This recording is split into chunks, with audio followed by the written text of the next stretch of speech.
This is Andy Parole for Boxing Social in association with Betfred. I'm delighted to be joined by Eddie Hearn. Eddie, how are you doing? Doing good. Very excited to be here for this show. A lot of things coming together.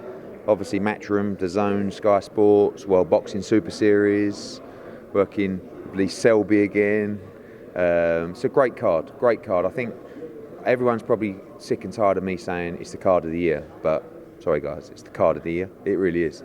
And good to see Regis Progress here. Parker's not here because they did their press stuff in LA last week, and that's a big fight as well. But this is mainly really to get Progress and Taylor together, and hopefully we see a bit of spice.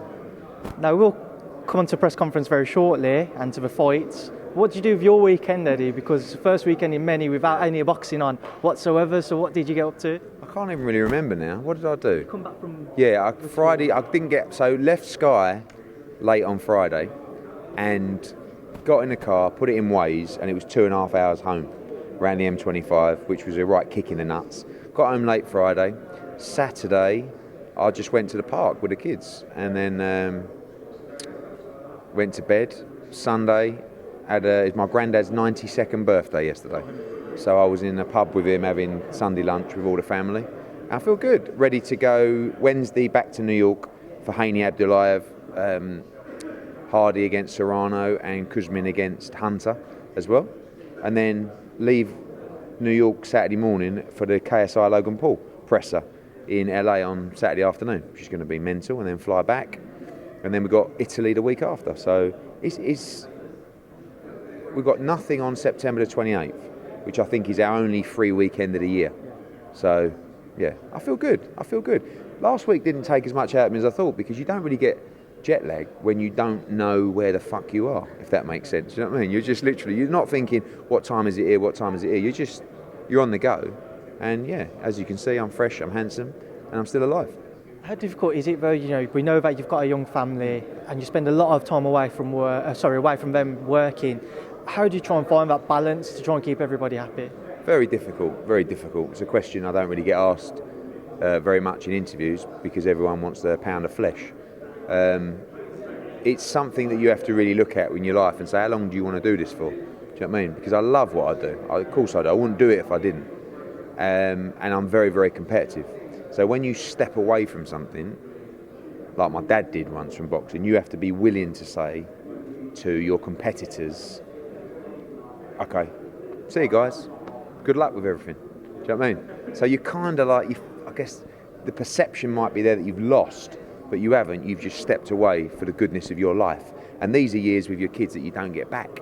So you have to be a little bit selfish. You have to be selfish to succeed in business, unfortunately. When I was growing up, I saw that with my own dad. Didn't see him a lot. You know, very rarely would he be home. And when he did get home, it's kind of like, it's like looking in a mirror now, you know, because everything that my kids see, I saw.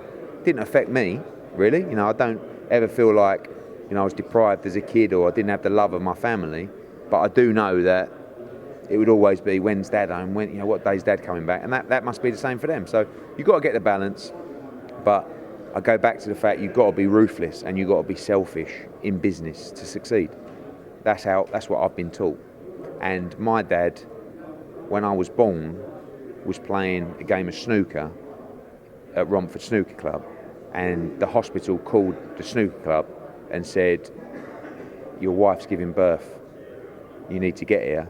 And he said, it's 1-1 and it's a deciding frame, and he played the frame instead of coming down to see me being born. But that's the old school mentality. Do you know what I mean? She'll be all right, I've got to finish this game. That's what it was like then, you know. And that's a true story. I don't hold it. I'm different. I would have dropped the cue and run down there. Do you know what I mean? But that's the new world we live in. Back then, the mentality was, she'll be all right, the old girl. She's got to finish this game. There's a score on it, you know. So that's a true story. And I grew up with that mentality, which is, oh, son, you've got to do what you got to do. You know, you've got to put food on the table. You've got to, and that was actually a game of snooker. But from a business perspective, I can't achieve what I want to achieve by not making sacrifices. Unfortunately, some of those sacrifices come from spending time away from your family, which is never ideal, and it's years you don't get back. So at some point, I will have to look at everything I'm doing and say goodbye to the sport of boxing, or goodbye in terms of how I'm operating. because it's impossible to do what I'm doing. No one can do what I'm doing. It's impossible. You don't have the energy. You don't have the hustle. You don't. I mean, Aram is amazing, 87, and still going. Every now and again, he does like a 3 city shows like once every couple of months. I'm doing it every single week, and it knocks the bollocks out of you, but I love it. But no one can do what I do. But at some point, and it will be literally, I think one day I will just turn around and say, just want to announce, Andy, thanks for everything, mate. I've absolutely loved this, and I will continue to love this sport, but I'm done. Cheerio, see you later. That's how I want it to be. Long way to go yet, so don't know anyone get excited. All you haters, all you promoters, don't start thinking I'm going anywhere, but one day I will. How much longer do you think it will be until that day comes when you want to see? One day, sometimes you just wake up and you say it's not for me anymore. It's like being a fighter, isn't it? Where you sort of turn around and you say, I don't want to do it anymore. You might wake up one day and go, I don't want to get on a train anymore. I don't want to go down to that press conference. I'm not enjoying it anymore. When you stop enjoying it, that's the time to step away. But that's not going to come in 6 months or a year, or when I've got a lot to achieve. I'm probably halfway through where I want to be in terms of what I've achieved. And that's talking about really the global expansion. But always keeping your eye on the market that matters most, which is your home territory, which is the UK. So there's lots that I want to do, and I'm getting to travel the world as well. I'm getting to see things. Saudi Arabia last week, which is incredible experience. And like every now and again, you do something that refreshes you and gives you more energy to the sport. Sometimes, we went through the period of AJ losing, the Dillian White saga.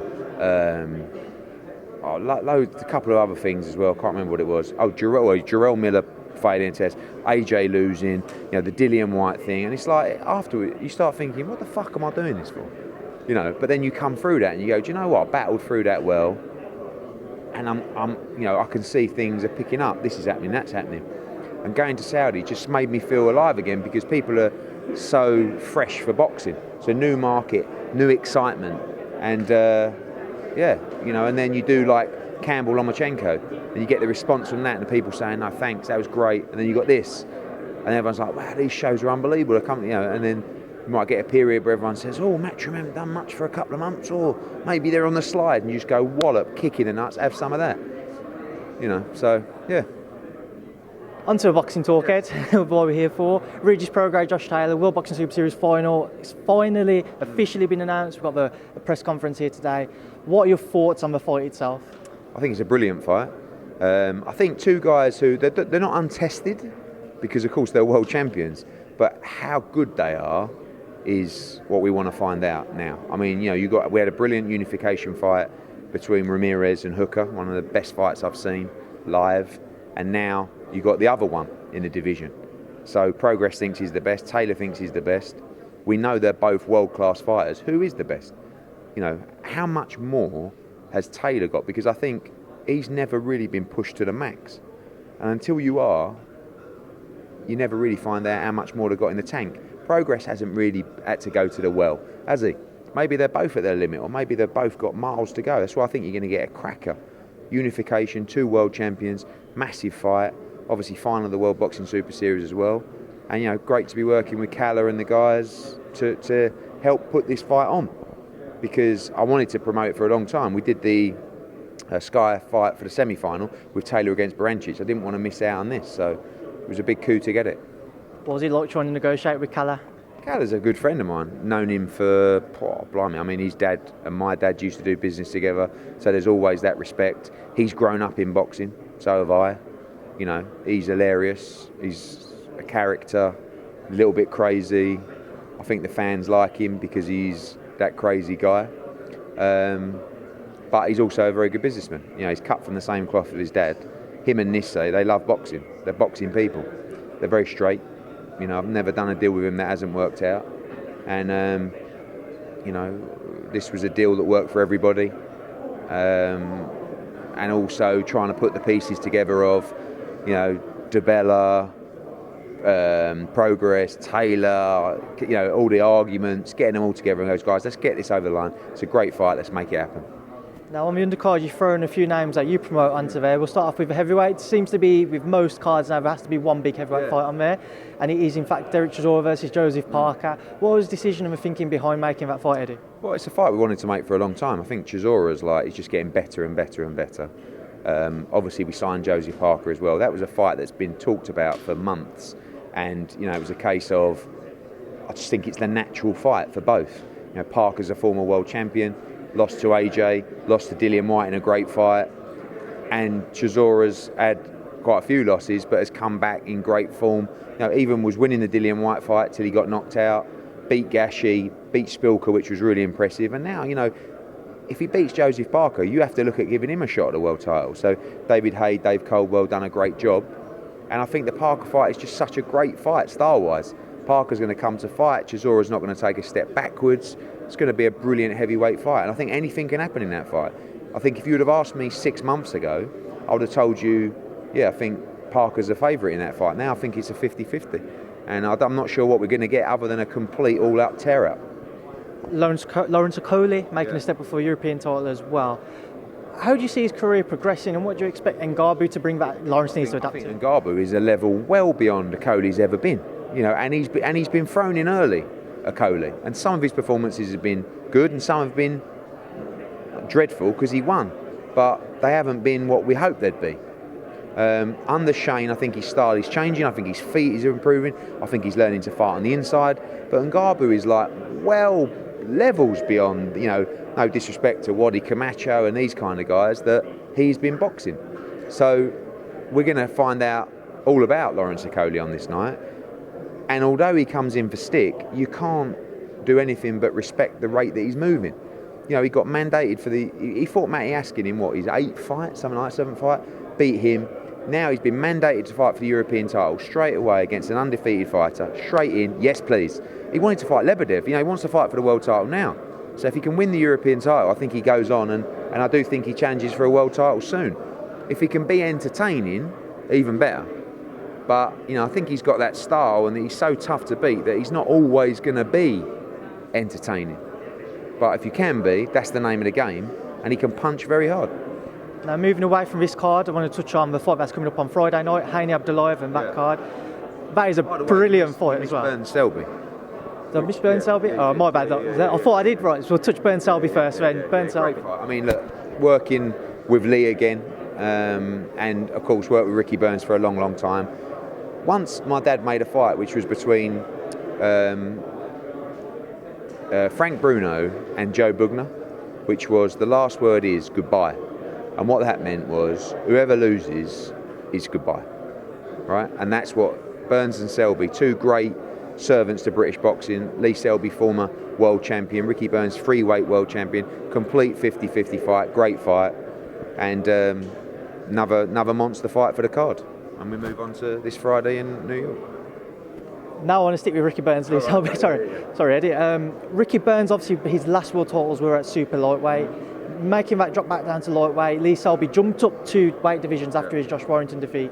The movement of weights, how much of an issue do you think that's going to be for either? Do you know what? I think sometimes as the years go on, you learn how to make weight more efficiently. And I think that's what Ricky Burns has done. So when he moved to super lightweight, he wasn't mad about that move. It was just the opportunity was there to make history and to fight for the world title. He boxed, I can't remember, Mexican guy, Omar Figueroa, at 140. Figueroa come in about 142, 143, was in the ring at like 160, and he put up a really good fight. So I actually quite liked him at 140, but every time he was fighting at 140, he was saying, I could make 135 here. Came back, boxed Crawler at 135, had a good fight there, beat Cardor at 135, had a couple of other fights. That's where he wants to be. For me, it would be easier probably to find him fights at 140, but he wants to be at 135, but this is a crunch fight against Lee Selby. On to Friday night, Eddie, Hearn Abdullayev, which is a brilliant fight. But do you feel firstly that both of those guys, they just haven't got that profile for everybody to understand just how good a fight it is? I think Haney has. I mean, what we're seeing now with the numbers with Haney is his profile is going through the roof. Abdullayev is unknown outside of boxing, and what we know is he's a very, very competent, big punching Russian who has a good team of people that really believe they're going to win this fight. I'm worried about this fight because the hype around Haney, if he can keep winning, he's going to be huge. And if he wins on Friday, he becomes mandatory to Lomachenko. He wants that fight now. So I'm saying, you're 20 years of age, calm down. But this kid just wants to go. He's growing all the time. He won't be at 135 for too long. So he wants that shot at the world title while he's at 135. This fight against Abdullayev is a really, really, really tough fight. It's going to tell us everything we need to know. And it's a brilliant card. You know, you've got Hardy against Serrano, Battle of Brooklyn. Big fight. They've both sold a lot of tickets. The one for me is Michael Hunter against Sergey Kuzmin, the heavyweight matchup. I think it's going to be such a great fight. Madison Square Garden this Friday, live on Sky Sports and DAZN. If Haney comes through successfully, do you give him a better chance against Lomachenko than what you did Luke Campbell? I think Campbell and Haney is another brilliant fight. I'd love to do that for a vacant title. You know, I think this is going to tell us everything about Devin Haney, the Abdullayev fight, where he's at right now. His confidence is on another level, and he is a star in the making. So don't forget to tune in. Eddie, we'll have to pick this up after because I'm being pushed. I think we're done. Oh, you think so, but I don't think so, Eddie. I think so. Just going to quickly pick that back up there, Eddie. I know I don't want to keep it for too long. You've given me enough time as already. We'll go back to this card though. Got a little feisty there with Derek Chisora on stage. What was your thoughts on his comments? I think with Derek, he's just, depending on how he feels on the day, you know.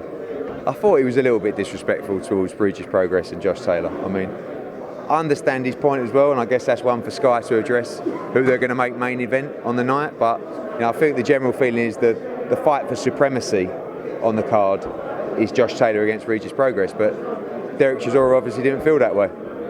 Derek saying he felt like he was doing something to him with Vaseline. Yes. I don't really want to say the exact words. Should Derek be happy with his purse? Oh yeah, of course. Obviously it was negotiated with his promoter, and they were aware of their position on the card. So again, look, yeah, who knows what's going to happen? I mean, the Sky thing, like this could end up, this might be a ploy from him to try and be main event, because obviously he always gets headlines, you know. And to move on to those couple of things which you just missed out on earlier on, Usyk Spong kind of not caught the imagination of many. Everybody knows about Alexander and unifying that cruiserweight division. What was the thoughts behind making that fight? I think it's captured the imagination of a lot of people. I mean, it's nearly sold out, the Wintrust Arena. Sponge is number 4 in the WBO. He's the highest ranked available opponent in the governing body that Usyk is mandatory for. Obviously, most people know him for his kickboxing and MMA backgrounds. You know, he's a very good kickboxer, strong puncher, good chin. I know a lot of people are expecting Usyk to come through, but we'll have to see. You know, I think that it's going to be an exciting fight, exciting card. Okay. And then, yeah, I'm going to go and talk to Mr. Chisora. Before you do so, Eddie, because I don't want to make Derek any angry of any ease, Callum Smith, I went into Joe Gallagher last week and Joe seemed very determined to get across the point that they are in serious negotiations with American promoters. Are you worried at all that Callum will move abroad? No, of course. You know, the choice is always there when fighters are sort of available, you know, and contracts are up, and you know, we've got a situation with that with Callum Smith. We want Callum Smith to stay with us. We've had him from the pro debut. This is the best place for him to be, but of course, you know, fighters have to look after themselves, and if he feels like there's a better opportunity elsewhere, maybe he'll look at that as well. So, you know. Joe said that your offer wasn't good enough, especially in comparison to what he had received from America. Yeah, I mean, look, Joe's Joe, and you know what involvement he has, I'm not sure, but you know, Joe's talked a lot. I prefer to work behind closed doors and stuff like that with Callum and the team, and we'll see where it goes from here. Well, Eddie, I appreciate your time. Thanks for speaking to myself and Boxing Social. Thank you.